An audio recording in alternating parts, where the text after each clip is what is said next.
Okay, so what I have here today is I'm doing a little bit of a talk through some of my source material. Now, unfortunately, because one of the places where I have some of them is a heavy box, I'm not putting it on my work table because that might be a bit heavy for it and it could break it. So I can't do the overhead camera, so you're stuck with the shaky cam today. So for the most part here, I've got some old National Geographics. This one's from 1981, and all throughout the history, especially the 80s and before, National Geographic have always been a source of great images. I mean, like, look at this one here. There are so many great things you could do with them. I mean that almost you don't need to do much with it. It's that busy as it is, but there are still great potential for some of these. And here I've got some older ones as well. This one's from, let's see when this one's from. October 1950. It's old enough where the fact that they didn't even have a picture on the cover. It's that old. But again, these photographs are very stunning, really well shot. There's so much great things you can do with them. And with the older ones, I mean, look at that. That's great. And with the older ones, as you can see, although I don't have as much of them, you have the brilliant painted vintage adverts, which always make good artwork, collage artwork. Again, these pictures, they have so much potential. They're so well shot.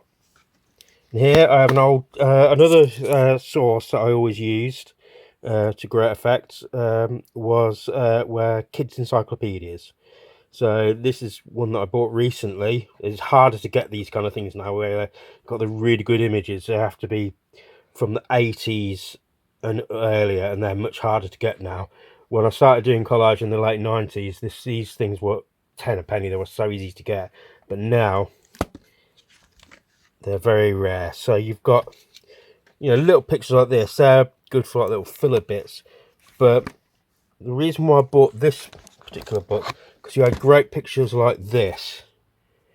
I mean, this is great because also, I mean, like, for instance, look at the look on that guy's face. It's so great to work with. It's stunning as it is, and there are so many things I can do with this. Obviously, you can replace the sky, add people in here. People could be holding different things. These are really great to work with. Very well illustrated. Because there are also some books I see that have got good illustrations in them, but the illustrations they have are so different from what other books do. It's harder to get to get it to match with other things. But they're very distinctive looking, but they're not so distinctive that you can't work with other things. Now we go back to this heavy box now. Now this box, as the story behind that is, I once bought, and this is how long ago it was, this whole box was full of this the book versions of the magazines. This was Understanding Science, and as you see, look, these images here are amazing to work with. They look so good. And basically I bought the whole thing. Was like about like 10, maybe 10, 12, 15, I can't remember how many collections of these.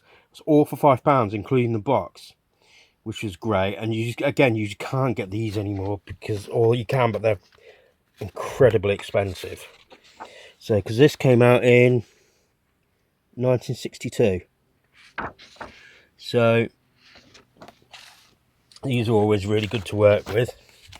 And I've got some other old, actually this old kids Bibles, illustrated Bibles. Now, the one thing to be concerned about this is where they came from, because I once had a couple of our old issues of the Watchtower magazine, which is the Jehovah's Witnesses, and I made some collages using those and put them up on the website I had up at the time. And these people actually have people on their payroll looking through the internet for people using their images, and I got a couple of rather severe cease and desist letters that included the threat of lawsuits. And the editor for a humanist magazine that I did some illustrations for at the time advised me, look, if they're saying to take them down, just take them down, because these people have unlimited money for this, and they will not back down. So that's just something to think of for that. Always think of the copyright aspect of things. This is why I never use anything that came from, say, like Disney or something that's very. There's also another reason why it's always good to use older images also, because the people from back then, the copyright holders, they're less likely to notice them or sue. So hope all this is helpful to you. You can use whatever source material you want. This is just like what I like to use. I used to use old newspapers when I first started, still sometimes do now, and things like these leaflets and stuff, because that again is a great image. And one that I got recently, that came through the post, is that.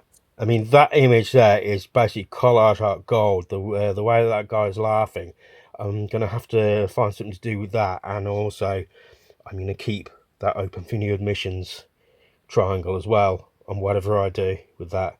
So I expect to see that one at some point soon. So I hope you like this, and remember to like, share and subscribe.